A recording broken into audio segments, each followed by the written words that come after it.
Est-ce que tu utilises les avancées technologiques dans tes projets? Il faudrait que je confesse.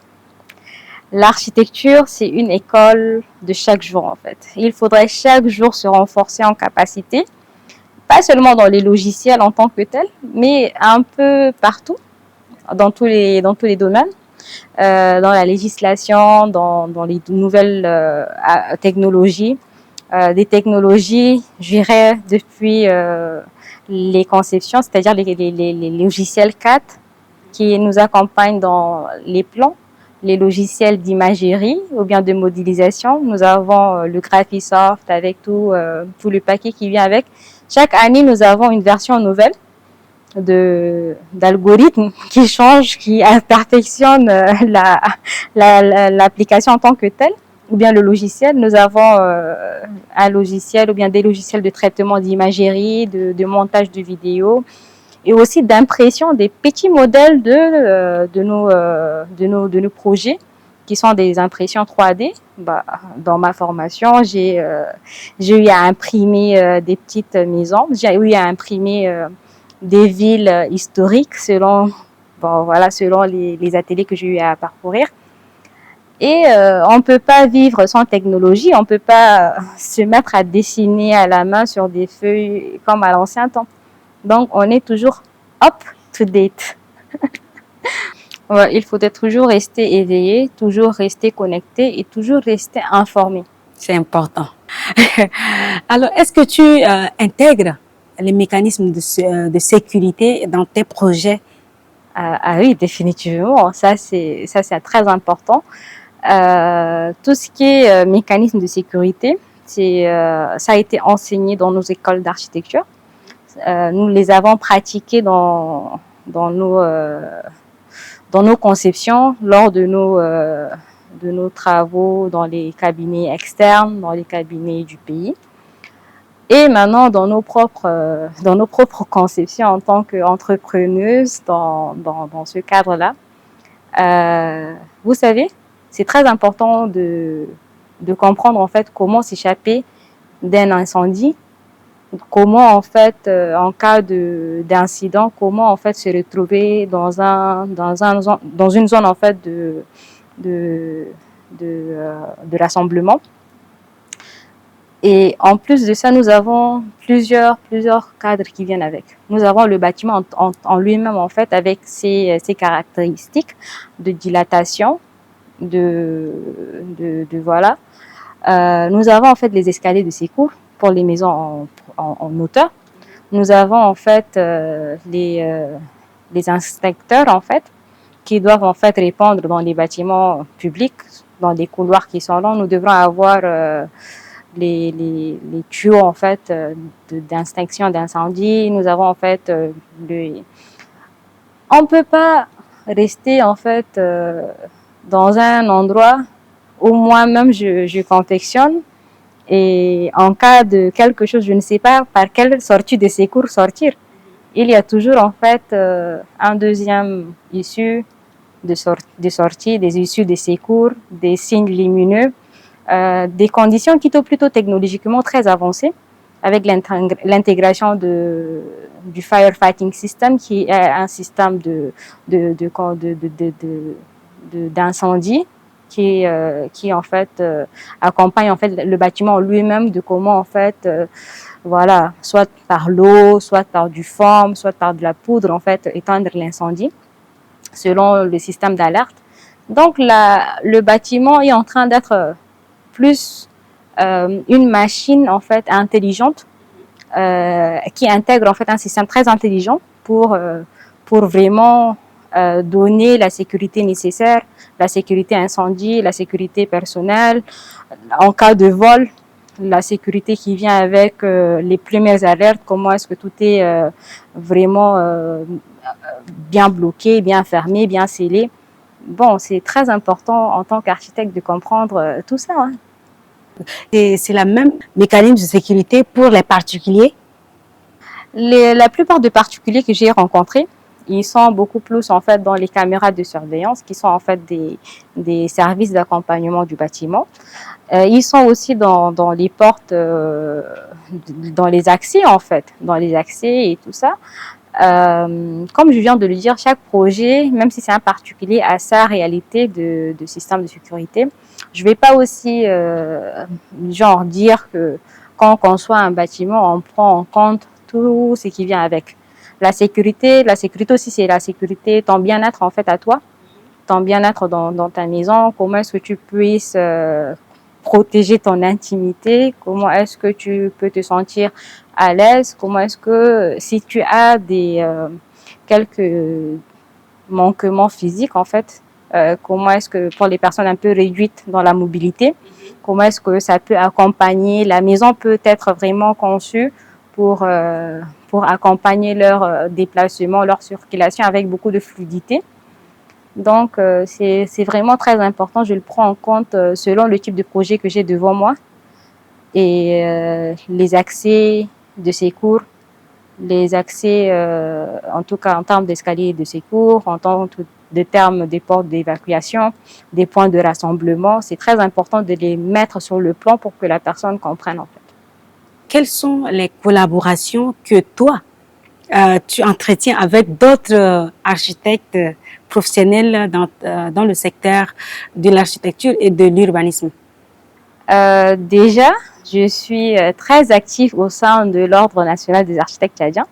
Je suis au bureau. J'ai été d'abord au poste, à la position du secrétaire à la communication et de l'information, ce qui a créé beaucoup de contacts avec les autres architectes. J'ai connu je connais un peu tout le tableau, aussi les jeunes qui viennent. Puis j'ai été reconduite en assemblée au poste de secrétaire aux finances. Je collabore très bien avec mes confrères et mes consoeurs. Disons un peu que tout le monde est occupé dans son coin, mais nous avons en fait nous connaissons déjà la valeur de la collaboration, aller en groupement dans des projets, prendre des avis, c'est un peu ça en fait. Quel est ton rôle dans l'aménagement de l'urbanisme et de planification territoriale? Déjà en tant qu'architecte, nous avons en fait la tutelle partagée entre l'urbanisme, mais nous sommes de l'urbanisme en fait. Mais il y a aussi la culture qui vient à l'intérieur, il y a aussi l'infrastructure. Donc l'architecture ou bien la maison est le premier point en fait dans l'urbanisme en fait. Que ça soit une maison, que ça soit une école, que ça soit un marché, que ça soit un service, un besoin en fait. C'est à partir de ce premier point que les premières installations humaines se font. Du coup, une première installation constitue un bloc urbain qui s'étale dans des conditions réglementaires qui sont fixées en fait par la loi en vigueur, la loi d'architecture en vigueur dans chaque pays. Ce qui est intéressant, dans ma formation, j'avais fait des projets en fait de villes durables, des villes africaines durables, où il était question de vraiment voir l'expansion de la ville, de comment est-ce que concevoir l'ensemble en fait des maisons, l'ensemble des structures, que ça soit en termes d'éducation, l'école, que ça soit en termes de formation, que ça soit en termes de besoins, en termes d'équipement, en termes d'approvisionnement en services, électricité, eau. Comment est-ce que cette ville peut marcher comme un corps humain? Et comment arriver à connecter, à concevoir?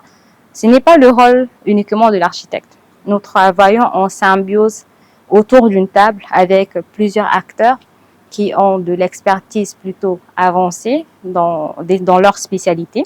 C'est un peu comme le généraliste qui s'assoit avec les différents spécialistes de chaque partie du corps humain pour vraiment, en fin de compte, mettre tout ça dans une symbiose très pas parfaite, je dirais la perfection est loin, mais qui est vraiment meilleure en fait. Nous allons parler un peu de vos projets futurs. Si tu le permets, bien sûr. Ouais. C'est un peu large, il faut les contenir. Alors, quels sont les projets futurs ou les tendances émergentes que tu envisages explorer dans ton domaine d'expertise? Dans mon domaine d'expertise, Qui est l'architecture, il y a il faudrait dire que nous sommes dans un monde qui est plutôt changeant, hein, où la durabilité n'est plus une question, n'est plus un thème à débattre, mais plutôt une action à chercher. Et elle va au-delà de la conception. Elle va toucher même le bien-être social. Elle va toucher en fait l'aspect partenariat. Elle va toucher en fait l'harmonie qui existe dans les systèmes ici et ailleurs.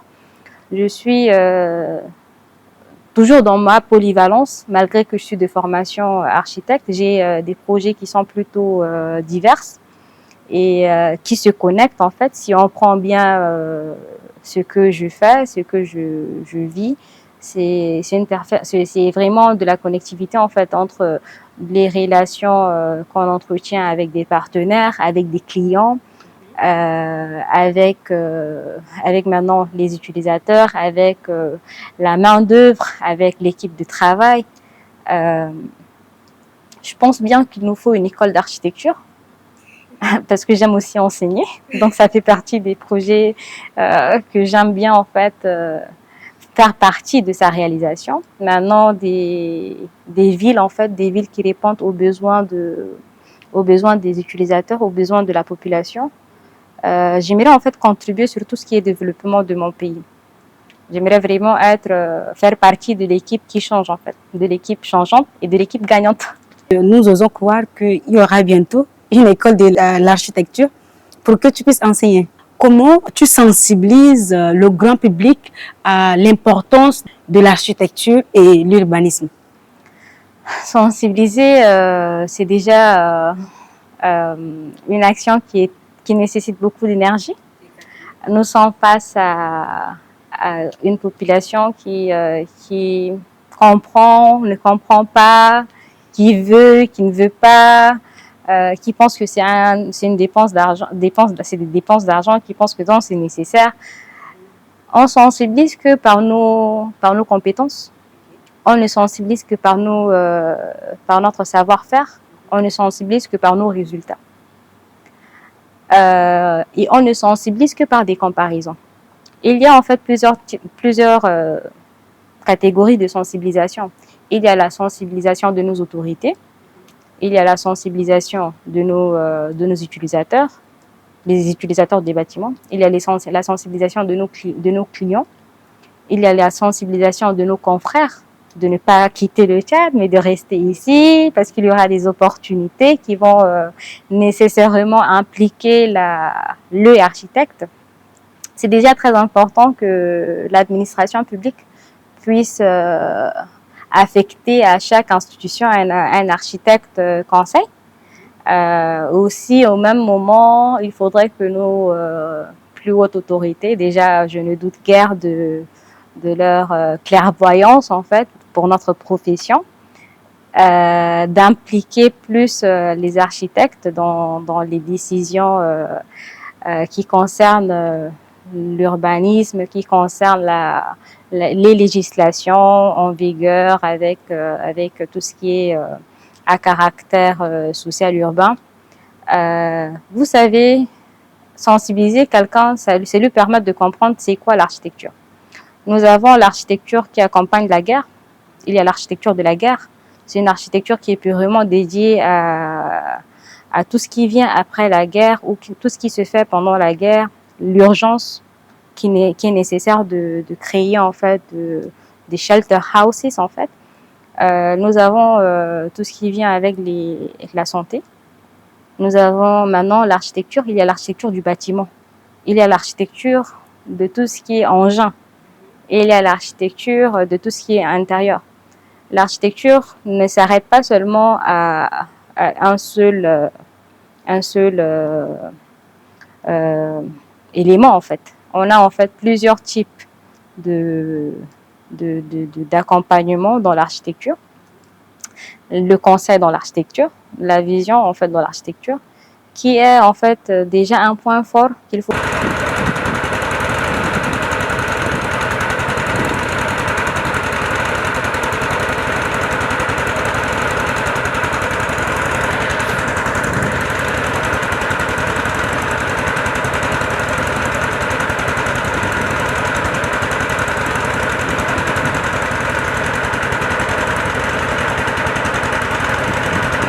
D'accord, Lubna, nous tendons presque vers la fin.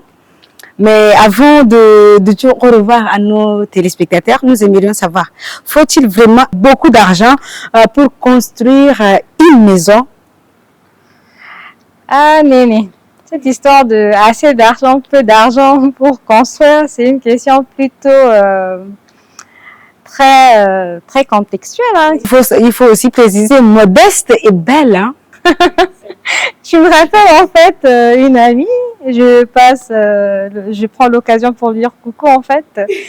Elle me dit, elle m'appelle parce que c'est une amie quand même, on a fréquenté ensemble dans la même école depuis avant. On se les rencontre encore dans le monde un peu professionnel. Elle me dit, Lubna, je veux une maison je veux une villa en fait. Je veux une villa belle, moderne et à 12 millions. Bah, en tout cas, villa, belle, moderne, à 12 millions, moi, je peux te faire les plans. Après, c'est vraiment bonne chance, quoi. Tu veux que ça soit en terre battue, tu veux que ça soit en quoi? C'est vraiment, tu veux que ça soit avec combien d'espace? Néné, cette question, elle est un peu selon le type de projet que tu désires. En fait, il ne faut pas dire que chaque construction a un coût. Nous sommes dans un pays enclavé, un pays qui n'est pas industriel, en fait, un pays qui a encore du chemin à faire dans l'industrialisation et dans la baisse de prix des prix des matériaux de construction. Même en termes de carrière. Des minéraux qui interviennent dans la construction. Nous sommes déjà à la fin de notre émission, mais avant de nous séparer, on va d'abord te demander de donner quelques conseils. Parce que tu sais, beaucoup de jeunes filles qui souhaitent vraiment se lancer dans le domaine de l'architecture, mais déjà l'idée est là où l'architecture est seulement pour les hommes, mais pas pour les femmes. Quel conseil donnerais-tu à ces jeunes filles-là?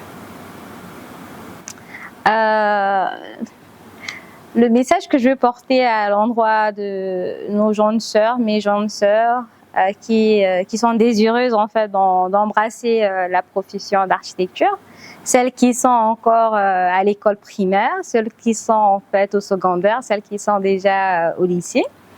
Votre rêve nécessite en fait votre engagement, votre aura du vouloir en fait. Vouloir, c'est pouvoir. Vous devrez en fait cultiver la créativité en vous. Ce n'est pas parce que vous êtes femme que vous ne pouvez pas faire l'architecture. Vous pouvez très bien en fait embrasser cette noble profession, explorer le monde de la créativité, apporter des solutions qui sont très importantes et des solutions qui sont constructives à votre communauté. Vous êtes une pièce maîtresse indispensable pour le développement. On ne peut pas bâtir une civilisation sans un architecte. Donc, votre place compte, votre rêve en vaut le coup. Et l'architecte que toi, jeune fille, tu seras demain, rendra fière en fait ta nation, me rendra fière en tant qu'architecte. Et je pense que l'accompagnement y est, la sensibilisation y est. Nous sommes là. Toutes les autres architectes sont là, bien qu'on ait encore qu'une poignée, mais nous serons toujours disposés à accompagner nos jeunes sœurs dans leur cursus, dans les conseils qui sont nécessaires, et aussi, voilà, c'est un peu le message que je veux donner à mes jeunes sœurs pour ce qui est en fait d'embrasser leur métier de rêve à pratiquer ou bien à vraiment être des professionnels dans l'architecture. Et un petit message à nos gouvernements, surtout dans le domaine de l'architecture. Maintenant, mon message au gouvernement et aussi aux particuliers, je dirais qu'il faudrait en fait une parité dans le monde du marché, un quota qui est toujours réservé aux femmes en fait. C'est un peu un accompagnement en fait. Il y a en fait des femmes architectes qui sont très très brillantes, qui sont disposées à vraiment accompagner. Il faut beaucoup plus solliciter les groupements où il y a des architectes femmes en fait. C'est vraiment en fait l'occasion de donner la chance aux femmes de montrer de quoi elles sont capables dans la conception des bâtiments, dans tout ce qui est études, suivi, contrôle. Nous sommes très disposés en fait à vraiment donner notre savoir-faire dans ce volet-là.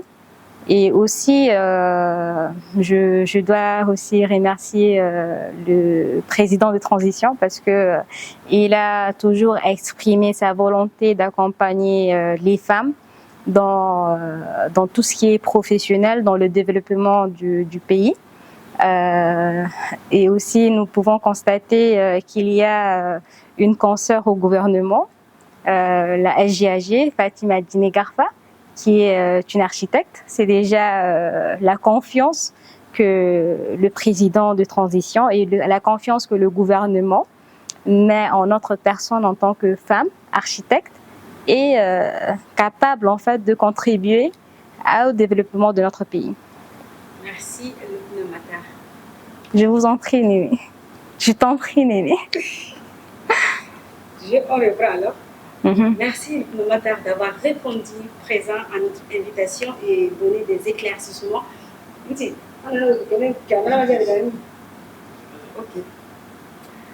Merci, Lubna Matar, d'avoir répondu présent à notre invitation et nous donner tous ces éclaircissements. Merci beaucoup. Je t'en prie, Néné. Ce fut un plaisir pour moi d'être invitée à votre plateau pour prendre mon expérience de professionnelle en architecture et aussi de polyvalente qui est aussi bien dans les institutions de l'État que dans le monde du communautaire humanitaire. Merci. Chères téléspectatrices et téléspectateurs, nous sommes arrivés à la fin de votre émission dénommée Parcours des femmes. Je le rappelle, nous avons reçu sur ces plateaux l'architecte Lubna Matar, une femme qui a su s'imposer dans la sphère de l'architecture au Tchad. Sur ce, nous nous dirons au revoir et à la semaine prochaine pour un autre numéro de Parcours des femmes. D'ici là, portez-vous bien. Au revoir.